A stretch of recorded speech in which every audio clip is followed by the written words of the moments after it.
90s kids பல பேர் இந்த படத்தை வந்து பார்த்துருப்பீங்க. கேடிவியில் காலையில் 7 மணிக்கு அடிக்கடி இந்த படம் வந்து போடுவாங்க.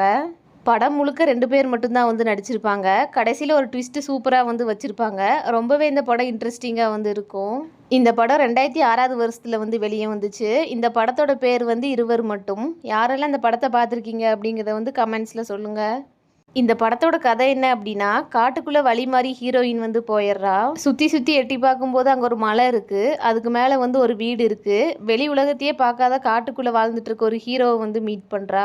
ஹீரோயின் அன்னைக்கு ஒரு நாள் ஹீரோ வீட்டில் தங்குறதா வந்து முடிவு பண்ணி அவங்க வீட்டில் வந்து தங்குறா. அடுத்த நாள் அங்கேருந்து வெளியே போகும்போது மண் சரிஞ்சு ரோடெல்லாம் வந்து பிளாக் ஆயிடுது.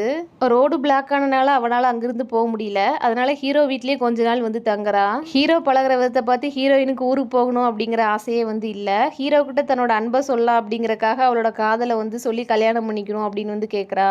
ஹீரோவும் ரொம்ப சந்தோஷப்பட்டு எங்கள் அம்மா கிட்ட ஆசீர்வாதம் வாங்கலாவா அப்படின்னு சொல்லி வீட்டுக்கு கூட்டிகிட்டு போகிறான். ஹீரோயின் இவ்வளோ நாளாக ஹீரோ மட்டும்தான் இங்கே இருக்காருன்னு வந்து நினச்சிட்டு இருந்திருப்பா. ஹீரோவோட அம்மா இருக்கிறது கேள்விப்பட்டோடனே ரொம்பவே வந்து ஷாக் ஆயிடுறா.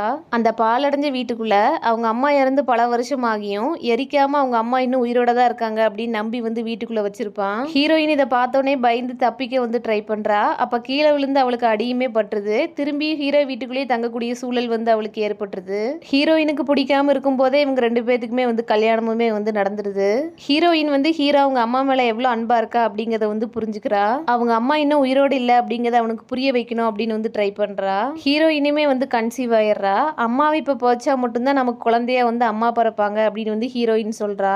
இதை கேட்டதுக்கு அப்புறம் ஹீரோ வந்து அவங்க அம்மாவை புதைக்கிறதுக்கு வந்து சம்மதம் சொல்லிடுறான். ஹீரோ அவங்க அம்மாக்காக ஒரு குழி தோண்டி அம்மா இங்க எப்படி இருப்பாங்க அப்படின்னு தெரிஞ்சுக்கணும்னு சொல்லி அவனே அந்த குழியில வந்து படுத்து மண்ணை போட்டு வந்து மூடிக்குவான்.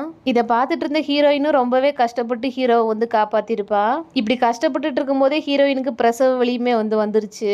இந்த நேரத்துல வீடுமே வந்து தீப்பிடிச்சு வந்து எரியுது. அவங்க அம்மாவுமே அந்த தீயில வந்து எரிஞ்சிடறாங்க. இப்ப அவளுக்கு ஒரு குழந்தையுமே வந்து பிறகுது. இந்த இடத்துல கட் பண்ணி இந்த படத்தை வந்து முடிக்கிறாங்க. இவங்க 2 பேரும் வயசானதுக்கு அப்புறம் மறுபடியும் அந்த காட்டுக்குள்ள இந்த வீட்டை தேடி போற மாதிரி படத்தோட ஸ்டார்டிங்ல வந்து காமிச்சிருப்பாங்க. இந்த படத்துல 2 பேர் மட்டும்தான் வந்து நடிச்சிருப்பாங்க. ஆனா போர் அடிக்காம எல்லா இடத்துலையுமே இன்ட்ரெஸ்டிங்கா வந்து கொண்டு போயிருப்பாங்க. இந்த படத்தில் ஹீரோவா அழகு அப்படிங்கிற ரோலில் நடித்தவரோட பேர் வந்து ஸ்ரீநகர கிட்டி. இவர் தமிழில் இந்த ஒரு படம் மட்டும்தான் வந்து நடிச்சிருக்காரு. கன்னடத்தில் ஒரு சில படத்துலலாம் வந்து நடிச்சிருக்காரு. இவர் 2008 வருஷத்தில் பாவனா அப்படிங்கிறவங்களை வந்து திருமணம் செஞ்சுக்கிட்டாரு. இவங்களுக்கு ஒரு பொண்ணுமே வந்து இருக்காங்க. இவர் அந்த படத்தில் நடிக்கும்போது இவரோட வயசு வந்து 29. இப்போ இவரோட வயசு வந்து 48.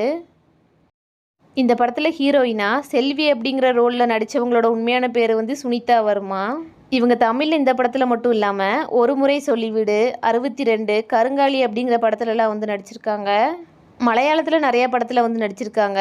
இப்போ ரீசெண்டாக யோகா கிளாஸ் ஆன்லைனில் வந்து எடுத்துகிட்டு இருக்காங்க. இவங்க இந்த படத்தில் நடிக்கும்போது இவங்களோட வயசு வந்து 24. இப்போ இவங்களோட வயசு வந்து 42. உங்களுக்கு யாருக்கெல்லாம் இருவர் மட்டும் இந்த படம் பிடிக்கும் அப்படிங்கிறத வந்து கமெண்ட்ஸில் சொல்லுங்கள்.